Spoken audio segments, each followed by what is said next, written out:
वैशाख माह के आखिरी के 3 दिन महापुण्यदायक मिलेगा। तीनों लोकों का वैभव हाथों हाथ पूरी करेंगे भगवान श्री लक्ष्मी नारायण आपकी सारी मनोकामनाएं। मित्रों, सादर जय श्री कृष्ण। हमारे YouTube चैनल में आप सभी का बहुत बहुत स्वागत है।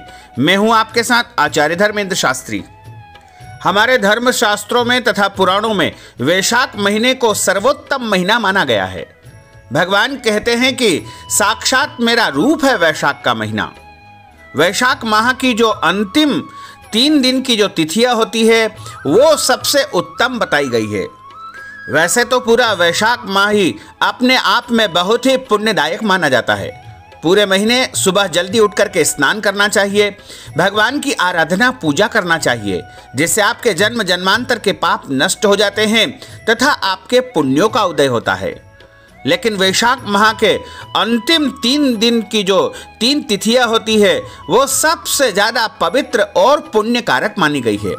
तो ये 3 तिथियां हैं त्रयोदशी, चतुर्दशी और पूर्णिमा। यह बड़ी ही शुभ कारक मानी गई है। इन 3 तिथियों का नाम पुष्करणी बताया गया है। यह सब पापों का क्षय करने वाली है और पितरों को मोक्ष प्रदान करने वाली है तथा इस संसार में भौतिक सुख सुविधाएं और संपन्नता को देने वाली है। देवताओं की कृपा से इन 3 तिथियों में आप सभी प्रकार का वैभव तथा पद प्रतिष्ठा साम्राज्य प्राप्त कर सकते हैं। ये 3 तिथियां सबसे अधिक महत्वकारी बताई गई है। जो मनुष्य संपूर्ण वैशाख माह में ब्रह्म मुहूर्त में स्नान नहीं कर सकता है, व्रत नहीं कर सकता है, नियम का पालन नहीं कर सकता है, वो यदि इन 3 तिथियों में पुण्य कर्म करेगा तो निश्चय ही संपूर्ण वैशाख माह का पुण्य फल उसे प्राप्त हो जाएगा। इन पुष्करणी तिथि में सबसे अधिक महत्व वैशाख माह का बताया गया है। पुष्करणी तिथियों के विषय में 18 पुराणों में से एक पुराण है स्कंद पुराण। उसके वैष्णव खंड में लिखा हुआ है कि त्रयोदशी, चतुर्दशी और पूर्णिमा बहुत ही पवित्र और शुभ कारक है। इनका नाम पुष्करणी है। यह सब पापों को क्षय करने वाली है।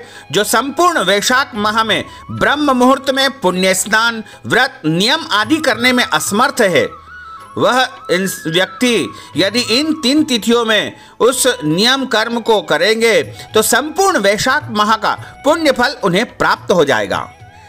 ये जो 3 तिथियां बताई गई है वैशाख माह की वो इस प्रकार रहेगी।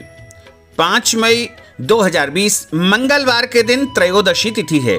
इस दिन प्रदोष का व्रत भी रहेगा, इसलिए यह तिथि सबसे अधिक पुण्यदायक हो जाएगी। इस दिन भौम प्रदोष का विशेष पर्व काल रहेगा, यानी मंगलवार के दिन प्रदोष का आना भौम प्रदोष कहलाएगी। और दूसरी होगी चतुर्दशी। चतुर्दशी जो कि 6 मई 2020 बुधवार के दिन है। इस दिन नरसिंह चतुर्दशी रहेगी। भगवान नरसिंह का प्रागट्योत्सव भी इस दिन मनाया जाता है। तो वैशाख माह के शुक्ल पक्ष की जो चतुर्दशी तिथि है वो 6 मई को रहेगी। उसके बाद 7 मई को वैशाखी पूर्णिमा रहेगी। इस बार गुरुवार के दिन 7 मई 2020 को वैशाखी पूर्णिमा है। इस दिन वैशाख स्नान तो होगा, भगवान कूर्म का अवतार भी माना गया है। वैशाखी पूर्णिमा को भगवान बुद्ध का अवतार भी हुआ था, इसलिए यह दिन सबसे अधिक पुण्यदायक माना गया है।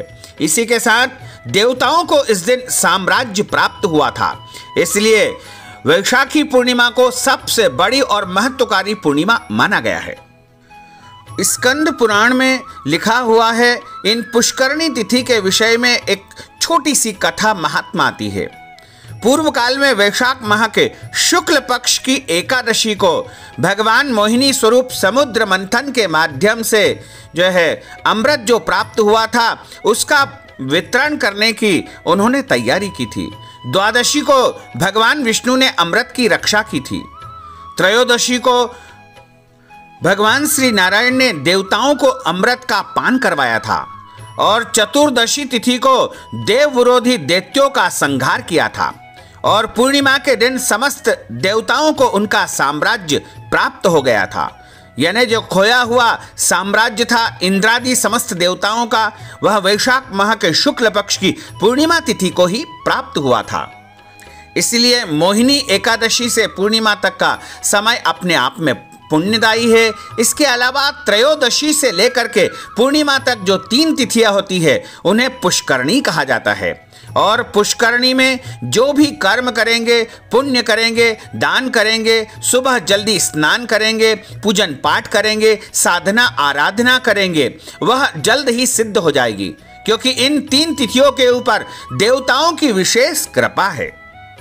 देवताओं को इन 3 तिथियों के कारण ही खोया हुआ साम्राज्य प्राप्त हुआ था, इसलिए इन 3 तिथियों को उन्होंने वरदान दिया है। इनका नाम पुष्करणी रखा गया है।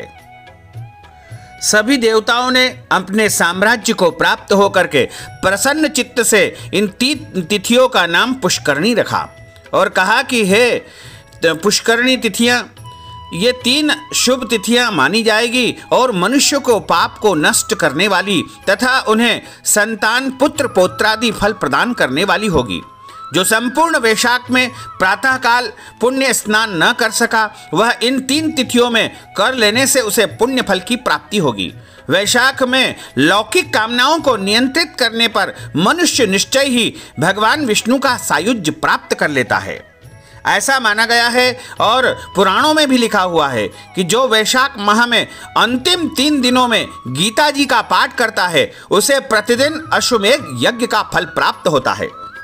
जो इन 3 तिथियों में श्री विष्णु सहस्त्रनाम का पाठ करता है, उसके पुण्य फल का वर्णन करने में तो इस भूलोक व स्वर्गलोक में कोई भी समर्थ नहीं है। जो इन 3 दिनों में विष्णु सहस्त्रनाम का पाठ करता है, उसे पुण्य फल की व्याख्या करने में पृथ्वीलोक तथा स्वर्गलोक और पाताल लोक, तीनों ही लोकों में और भूलोक में कोई भी ऐसा समर्थ नहीं है जो उनके पुण्यों का वर्णन कर सके। जो वैशाख माह में इन 3 तिथियों में सहस्त्र नामों के द्वारा भगवान मधुसूदन को दूध से स्नान करवाता है, वह इस संसार के सभी सुखों को प्राप्त कर लेता है और अंत समय में वैकुंठ धाम की उसे प्राप्ति होती है। जो वैशाख के अंतिम 3 दिनों में भागवत कथा का श्रवण करता है, वह जल में कमल के पत्तों की भांति कभी भी पापों में लिप्त नहीं होता है, अर्थात हमेशा पवित्र तथा शुद्ध होता है और उसके जन्म जन्मांतर के पिछले जन्मों के अगले जन्मों के पाप भी इससे नष्ट हो जाते हैं। इन 3 दिनों में शास्त्र का पठन, पुण्य कर्म कितने ही मनुष्यों ने देवत्व को सिद्ध करके प्राप्त कर लिया है। अतः वैशाख के अंतिम दिनों में स्नान, दान, पूजन, गीता पाठ, विष्णु सहस्त्र नाम का पाठ और इसके अलावा श्रीमद् भागवत कथा का श्रवण करना सबसे पुण्यदायी और महान माना गया है। इन 3 दिनों में भगवान श्री हरि विष्णु के 3 अवतार हुए हैं। त्रयोदशी को नरसिंह भगवान का, चतुर्दशी को कूर्म भगवान का और पूर्णिमा को बुद्ध भगवान अवतरित हुए हैं। इसलिए इन 3 दिनों को सबसे खास माना गया है। नारद जी कहते हैं कि ब्रह्मा जी ने भी इस वैशाख महीने को सबसे खास बताया है और सबसे विशिष्ट बताया है और इस महीने में सभी जीवों को मनचाही फल देने वाला बताया है। नारद जी के अनुसार वैशाख का महीना धर्म, यज्ञ, क्रिया और तपस्या का सार है और देवताओं द्वारा पूजित भी है। उन्होंने वैशाख माह का महत्व बताते हुए कहा है कि जिस तरह विद्याओं में वेद, मंत्रों में प्रणव यानी अक्षर ओम, पेड़ पौधों में कल्प वृक्ष और गायों में कामधेनु गाय, देवताओं में विष्णु, नदियों में गंगा, तेजों में सूर्य, शस्त्रों में चक्र, धातुओं में सोना और रत्नों में कौस्तुभ मणि, उसी तरह अन्य महीनों में वैशाख महीना सबसे उत्तम माना गया है। साक्षात नारायण का स्वरूप इसे माना गया है और अंतिम के जो 3 दिन है वह पुष्करणी रूप में पुण्यदायी माने गए हैं। इनमें सबसे अधिक पुण्य फल की प्राप्ति हो सकेगी और पुण्य फल के साथ साथ सारे जो है आपके जाने अनजाने पाप समाप्त हो जाते हैं और आपके पुण्यों का निरंतर उदय होने लगता है। वैशाख माह की जो पुष्करणियाँ 3 तिथियां हैं, उनकी एक कथा भी धर्म ग्रंथों में बताई गई है, जो कि इस प्रकार है।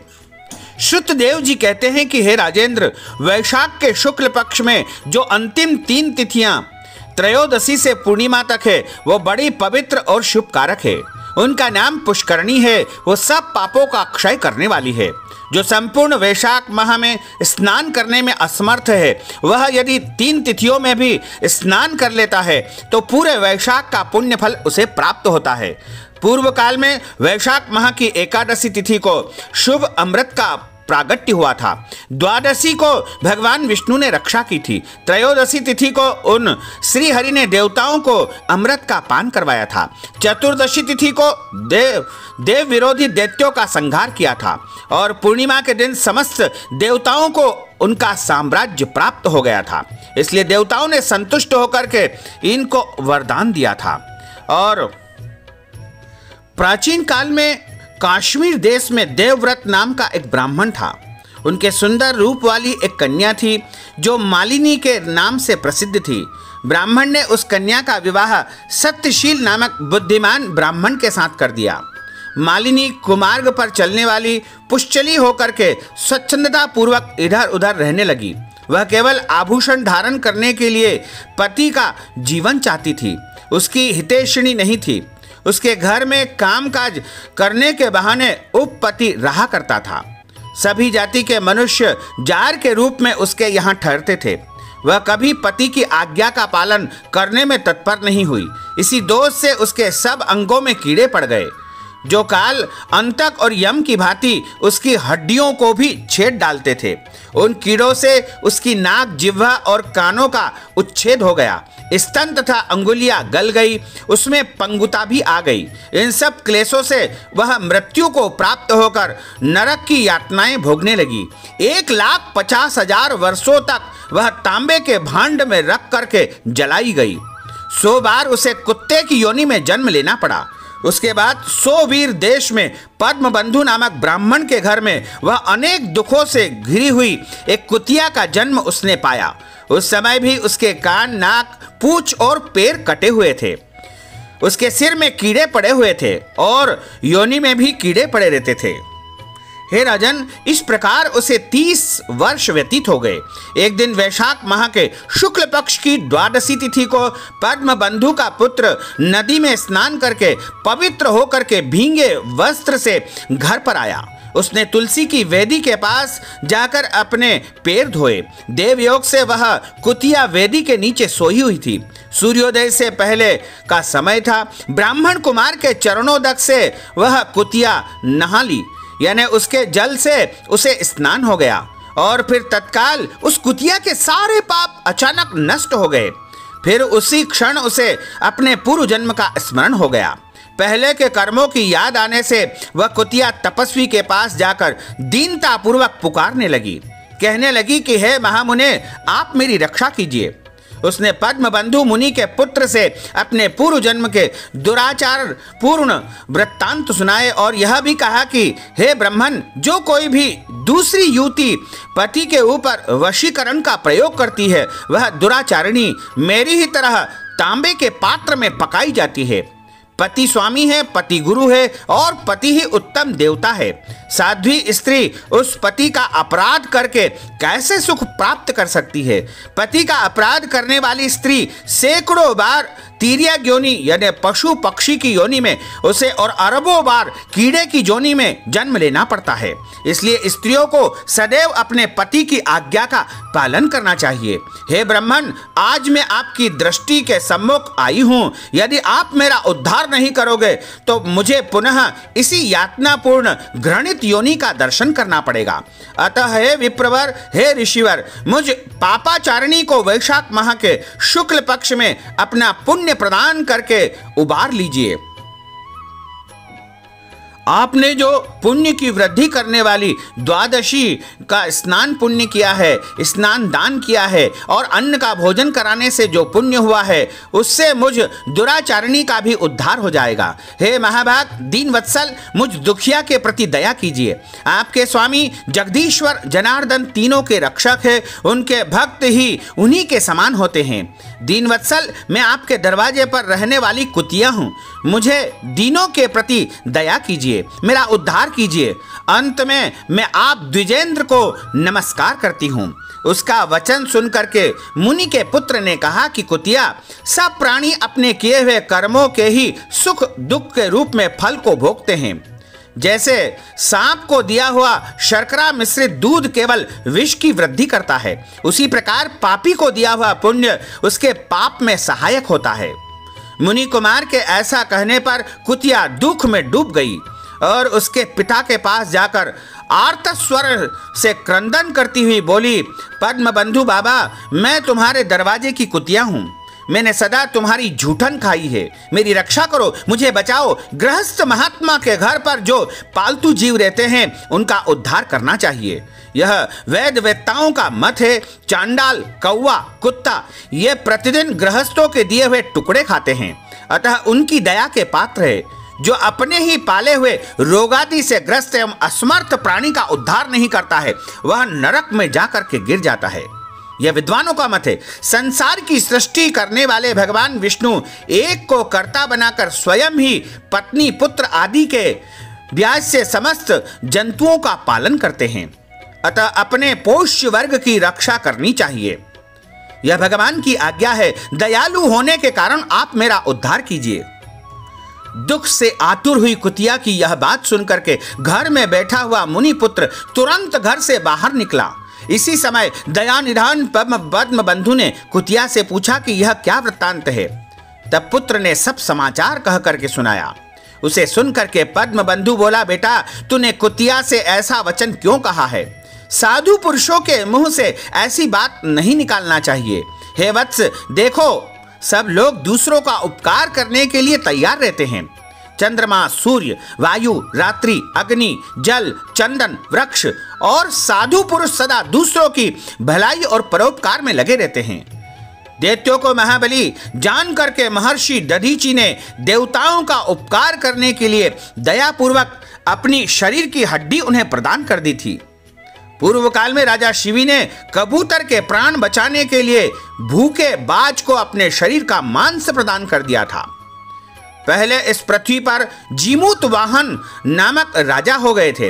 उन्होंने एक सर्प का प्राण बचाने के लिए महात्मा गरुड़ को अपना जीवन समर्पित कर दिया था।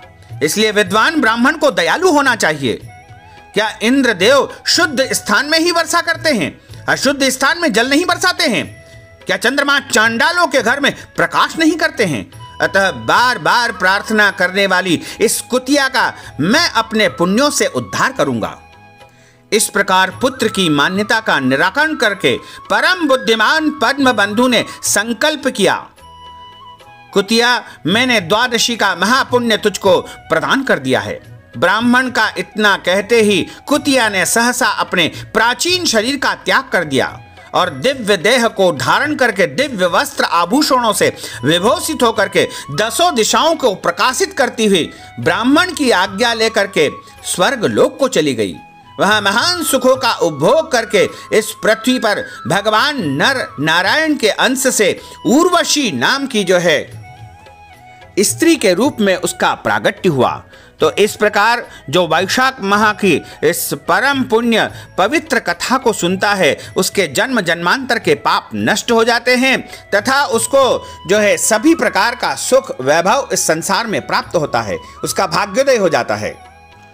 तो भक्तजनों, हमने जो ज्ञानवर्धक जानकारी आपको दी है उसको आप अधिक से अधिक लोगों को शेयर करिएगा, लाइक करिएगा, कमेंट करिएगा और यदि अभी तक आपने सब्सक्राइब नहीं किया है तो अभी और इसी समय सब्सक्राइब अवश्य कर लीजिए। आपको और आपके पूरे परिवार को सादर जय श्री कृष्ण, सादर धन्यवाद।